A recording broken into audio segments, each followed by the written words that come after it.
Hi friends, welcome to news pocket. రీసెంట్గా మావోయిస్టులను ఒక్కసారి మనం గమనిస్తే భారీ ఎత్తున ప్రభుత్వాల ముందు లొంగిపోతూ ఉన్నారు. రీసెంట్గా మల్లోజుల వేణుగోపాల్ మహారాష్ట్ర సీఎం దేవేంద్ర ఫడ్నవీస్ ఎదుట తమ తుపాకులతో సైతం భారీ ఎత్తున 170 మంది వరకు ఫడ్నవీస్ ఎదుట లొంగుబాటును ప్రకటించారు. అదే సమయంలో ఛత్తీస్గఢ్ గవర్నమెంట్ ఎదుట ఆషన్న తన 60 మంది మావోయిస్టులతో కలిసి ప్రభుత్వం ఎదుట లొంగుబాటును ప్రకటించారు. ఇదే సమయంలో మరో 60 మందికి పైగా ఛత్తీస్గఢ్ ప్రభుత్వం ఎదుట లొంగిపోతున్న పరిస్థితి నెలకొంది. అయితే ఇంత పెద్ద ఎత్తున ఎందుకు లొంగుబాటును ప్రకటిస్తున్నారు అనే విషయాన్ని ఒక్కసారి క్షుణ్ణంగా పరిశీలిస్తే భారీ విషయాలే వెలుగులోకి వస్తూ ఉన్నాయి.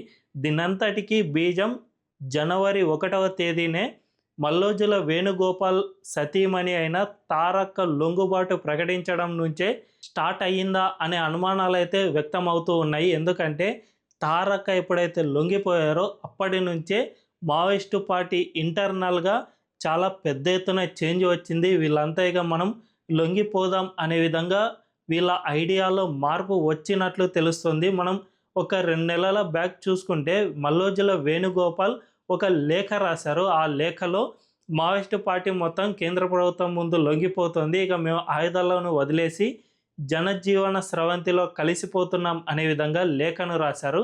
అయితే ఈ లేఖకు పార్టీ అగ్రనాయకత్వానికి అసలు ఎటువంటి సంబంధమే లేదు అని మావోయిస్టు పార్టీ ప్రకటించింది. కానీ అటువంటి పరిస్థితుల్లో మల్లోజుల వేణుగోపాల్ ఇలాంటి లేఖను రాశారు అంటే దీని వెనుక ఖచ్చితంగా అమిత్ షా అండ్ అజిత్ దోవల్ భారీ మాస్టర్ ప్లానే రచించినట్లు మనకు ఇన్పుట్స్ ద్వారా తెలుస్తూ ఉన్నాయి.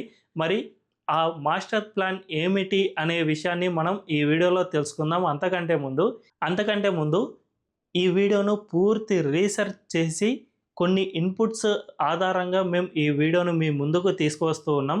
ఇందులో చాలా ఇన్ఫర్మేషన్ ఉంటుంది, బయటికి ఎవరికి తెలియని ఇన్ఫర్మేషన్ కూడా కొంత జోడించే ప్రయత్నం చేస్తాను. ఈ వీడియోను చివరి వరకు చూడండి. ఈ వీడియో కనుక మీకు నచ్చితే ఖచ్చితంగా మా ఛానల్ను సబ్స్క్రైబ్ చేసుకోండి అండ్ బెల్ ఐకాన్ను క్లిక్ చేయడం అస్సలు మర్చిపోవద్దు. ఇక డీటెయిల్స్లోకి వెళ్తే మనందరికీ తెలుసు, జనవరి 1వ తేదీన తారక్క మహారాష్ట్ర సీఎం దేవేంద్ర ఫడ్నవీస్ ఎదుట లొంగుబాటును ప్రకటించారు. ఆమె గడ్చిరోలి ప్రాంతానికి చెందినవారు. తర్వాత మావోయిస్టు పార్టీలోకి జాయిన్ అయ్యారు. అక్కడే మల్లోజుల వేణుగోపాల్ను కూడా పెళ్లి చేసుకున్నారు. వాళ్ళిద్దరూ కేంద్ర కమిటీలో కీలకమైన నేతలుగా పనిచేశారు. ఆ తర్వాత ఆమె జనవరి 1వ తేదీన ఎప్పుడైతే మన సెంట్రల్ గవర్నమెంట్ ఆపరేషన్ కగార్ను స్టార్ట్ చేసిందో, ఆ ఆపరేషన్ కగార్ భీకరంగా కొనసాగుతున్న సమయంలోనే ఆమె జనవరి 1వ తేదీన ఫడ్నవీస్ ఎదుట లొంగుబాటును ప్రకటించారు. అయితే ఆమె ఎప్పుడైతే లొంగిపోయారో అప్పుడే Amit Shah and Ajit Doval master plan రచించినట్లే తెలుస్తుంది. ఆమెను ఆధారంగా చేసుకుని సెంట్రల్ గవర్నమెంట్ మల్లోజుల వేణుగోపాల్తో టచ్లోకి వెళ్ళినట్లు అర్థమవుతుంది. ఈ వేణుగోపాల్తో పాటు ఆషన్న వీళ్ళిద్దరిని సెంట్రల్ గవర్నమెంట్ మచ్చిక చేసుకుని వాళ్ళ ఇద్దరికి కొన్ని ఏదో ఒకటి నచ్చజెప్పి మీరంతా పార్టీతో సహా లొంగిపోవాలి అని వారిని నచ్చజెప్పినట్లే అర్థమవుతుంది. ఎందుకంటే వీళ్ళిద్దరి వల్లే ప్రస్తుతం ఇంత పెద్ద మొత్తంలో మావోయిస్టులు లొంగిపోతూ ఉన్నారు. గతంలో ఎన్నడూ కూడా ఇంత భారీ మొత్తంలో లొంగిపోలేదు. అంతేకాకుండా గతంలో ఎప్పుడైనా మావోయిస్టులు లొంగిపోయారు అంటే వాళ్ళు ఖచ్చితంగా తమ ఆయుధాలను పార్టీ దగ్గర వదిలేసి జస్ట్ పర్సన్ మాత్రమే వచ్చి లొంగిపోయేవారు. కానీ ఇప్పుడు మాత్రం మనం చూసుకుంటే భారీ ఎత్తున ఆయుధాలను సైతం సమర్పిస్తూ ఉన్నారు. ఫడ్నవీస్కు సమర్పించిన ఆయుధాలను ఒక్కసారి మనం చూసుకుంటే అందులో చిన్న చిన్న నాటు తుపాకుల నుంచి మెషిన్ గన్ల వరకు పెద్ద ఎత్తున ఆయుధాలు ఉన్నాయి. ఈ మెషిన్ గన్లను కనుక బయటికి ఎవరైనా తీసుకురావాలంటే ఖచ్చితంగా పార్టీలో పూర్తి స్థాయి అనుమతి ఉంటే తప్ప వాటిని బయటికి తీసుకురాలేని పరిస్థితి ఉంటుంది.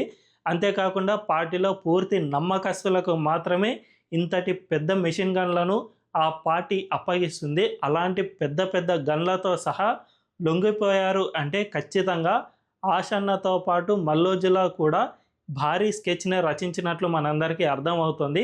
వీటన్నిటిని మనం ఒక్కసారి గమనిస్తే తారక్క ఎప్పుడైతే లొంగిపోయారో అప్పుడే సెంట్రల్ గవర్నమెంట్ ఈ మల్లోజుల వేణుగోపాల్ అండ్ ఆషన్నలతో టచ్లోకి వెళ్ళింది. వీళ్ళకు సెంట్రల్ గవర్నమెంట్ సెల్ ఫోన్స్ను అందించినట్లు కూడా తెలుస్తుంది. దీంతోపాటు కొన్ని GPS పరికరాలు అంతేకాకుండా వీళ్ళు ఎక్కడెక్కడికి వెళ్తూ ఉన్నారు, ఎవరెవరితో కనెక్ట్ అవుతూ ఉన్నారు అనే విషయానికి సంబంధించిన పరికరాలు సైతం వీరికి ఇంటర్నల్గా అంటే పార్టీలో ఉన్నప్పుడే అందించినట్లు తెలుస్తుంది. దానివల్లనే వీళ్ళు ఈ మావోయిస్ట్ పార్టీ ఇంటర్నల్గా అందరితో ఈజీగా కమ్యూనికేట్ అయినట్లు కూడా అర్థమవుతుంది. ఈ విధంగా కమ్యూనికేట్ అవ్వడం వల్లనే కింది స్థాయి క్యాడర్లో ఇక సెంట్రల్ పార్టీ మొత్తం కూడా లొంగుబాటును ప్రకటిస్తోంది. ఇక మనం కూడా లొంగిపోవాల్సిన పరిస్థితి వచ్చేసింది అని కింది స్థాయి క్యాడర్ కూడా నమ్మే విధంగా వీరిద్దరూ పార్టీలో ఇంటర్నల్గా పని చేసినట్లు సమాచారం అందుతోంది.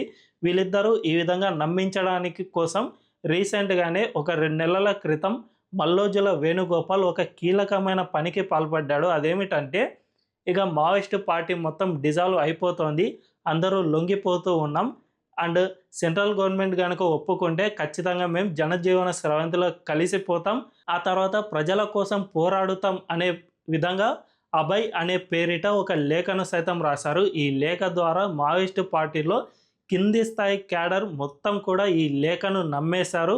ఓకే, ఇక మొత్తం మనపై ఆపరేషన్ కగర్ అనేది భారీ స్థాయిలో జరుగుతుంది కాబట్టి సెంట్రల్ గవర్నమెంట్ ఇటువంటి నిర్ణయం తీసుకుంది అనే విధంగా అందరూ నమ్మే విధంగా వీళ్ళిద్దరూ పనిచేసినట్లు తెలుస్తుంది. మనకు రీసెంట్గా మనం ఒక్కసారి ఆపరేషన్ కగార్ తీరును గమనిస్తే కూడా జనవరి నుంచి మార్చ్ ఏప్రిల్ వరకు ఆపరేషన్ కగార్ ముమ్మరంగా కొనసాగింది. ఈ ఛత్తీస్గఢ్ అడవులతో పాటు కర్రెగుట్టల్లో కూడా భారీ ఎత్తున ఆపరేషన్ జరిగింది. అంతేకాకుండా ఈ సమయంలో ఏకంగా 1,00,000 మంది వరకు కేంద్ర భద్రతా బలగాలు ఛత్తీస్గఢ్ అడవుల్లో మోహరించడం, దీన్ని బట్టి చూసుకుంటే కేంద్ర ప్రభుత్వం ఇక పూర్తిగా వీళ్ళందరినీ అంతం చేసే వరకు వదిలిపెట్టకూడదు అనే విధంగా ఆపరేషన్ కగర్లో భాగంగా పెద్ద ఎత్తున సైనిక బలగాలను మోహరించి వీళ్ళందరినీ అంతం చేయడానికి ప్రయత్నం చేసింది. కానీ ఏప్రిల్లో ఎప్పుడైతే కర్రెగుట్టలను క్లీనప్ చేశారో ఆ తర్వాత ఛత్తీస్గఢ్ అడవులకు వెళ్తారు అని చాలామంది భావించారు. కానీ అప్పుడే మనకు ఆపరేషన్ సింధూర్ స్టార్ట్ కావడం, ఈ బలగాలన్నీ కశ్మీర్ సరిహద్దుకు వెళ్ళిపోవడం, ఆ తర్వాత ఇక మళ్ళీ ఛత్తీస్గఢ్కు రావు అనే అనుమానాలు చాలామంది వ్యక్తం చేశారు. కానీ అప్పటికే సెంట్రల్ గవర్నమెంట్ ఈ పనిని పూర్తి చేసింది అండ్ మల్లోజుల ఈ ఆశన్నతో అప్పటికే టచ్లోకి వెళ్ళిపోయింది అని కూడా సమాచారం అందుతోంది. అందువల్లనే ఇక భద్రతా బలగాలతో ఇక్కడ పని లేదు, వీళ్ళను ఇంటర్నల్గా మనం వెళ్ళగలిగాం. సో ఇంటర్నల్గా పని ఇప్పటికే స్టార్ట్ అయిపోయింది, వీళ్ళందరినీ నచ్చజెప్పే ప్రయత్నం చేస్తూ ఉన్నారు కాబట్టి ఇక మనం బలగాలను మోహరించాల్సిన అవసరం లేదు, వాళ్ళలో వాళ్ళే లొంగిపోయే విధంగా మనం ప్లాన్ చేశాం అనే కేంద్ర ప్రభుత్వం ఒక ప్రణాళికకు వచ్చినట్లు కూడా తెలుస్తోంది. అందులో భాగంగానే ఇక కశ్మీర్ బోర్డర్కు ఎప్పుడైతే కేంద్ర బలగాలు వెళ్ళాయో ఆ తర్వాత మళ్ళీ అదే స్థాయిలో తిరిగి ఎప్పుడూ రాలేదు, తక్కువ స్థాయిలోనే ఛత్తీస్గఢ్ అడవుల్లో మోహరించారే తప్ప భారీ ఎత్తున యుద్ధం అయితే చేయడం లేదు. సో ఇదే టైంలో నంబాల కేశవరావు మరణం చెందడంతో ఇక పూర్తిగా మావోయిస్టుల పని అంతమైపోయింది, వీళ్ళంతా లొంగుబాటుకు ప్రకటించడానికి కూడా సిద్ధం అయిపోయారు అని సెంట్రల్ గవర్నమెంట్ ఒక అంచనాకు వచ్చేసింది. అందులో భాగంగానే రీసెంట్గా అందరినీ ఒప్పించడంలో మల్లోజుల వేణుగోపాలరావు అండ్ ఆశన్న వీళ్ళిద్దరూ సక్సెస్ అయినట్లే తెలుస్తుంది.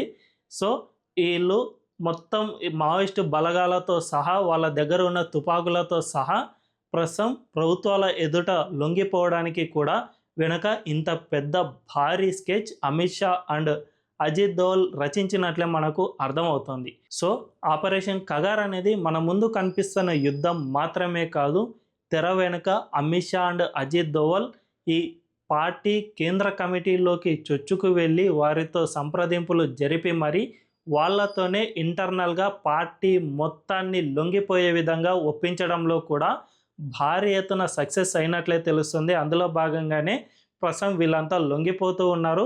ఇక త్వరలో మిగిలిన వాళ్ళంతా కూడా అడవులను వదిలి బయటికి వచ్చేస్తారు. ఇదే కనుక జరిగితే ఖచ్చితంగా ఈ ఆపరేషన్ కగార్ పూర్తిగా ముగిసిపోయినట్లే. ఇక మావోయిస్టులు అనేవాళ్ళు చరిత్రలో చెప్పుకోవడానికి తప్ప ఇక ఎక్కడ మిగలరు అనేది స్పష్టంగా అర్థమవుతోంది. ఈ వీడియో కనుక మీకు నచ్చినట్లయితే ఖచ్చితంగా మా ఛానల్ను సబ్స్క్రైబ్ చేసుకోండి అండ్ బెల్ ఐకాన్ను క్లిక్ చేయడం అస్సలు మర్చిపోవద్దు. Thank you.